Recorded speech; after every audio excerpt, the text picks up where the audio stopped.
Surely he says this in verse 10. Surely he says this for us, doesn't he? Yes, this was written for us because whoever plows and threshes should be able to do so in the hope of sharing in the harvest. If we have sown spiritual seed among you, is it too much if we reap a material harvest from you? That is giving to the ministry.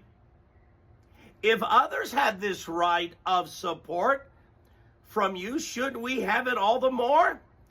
But watch this. But we did not use this right. On the contrary, we put up with anything rather than hinder the gospel of Christ. People say, you preachers you should follow Paul and don't even apply your right.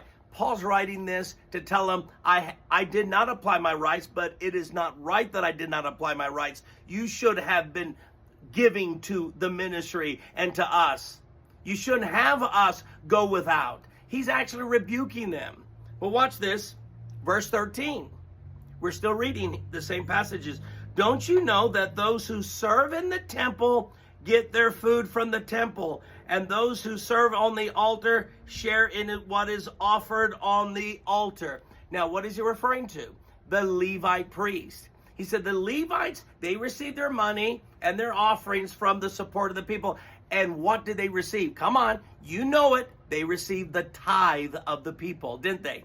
10% of Israel, they gave it to the Levites, and they would in turn share it with maybe the widow and orphan, but that was their livelihood. That is how they earned a living. So Paul is saying they receive their offerings from the people. But watch what he says in the next verse. Ready? Verse 14. In the same way, stop for a moment, not a different way.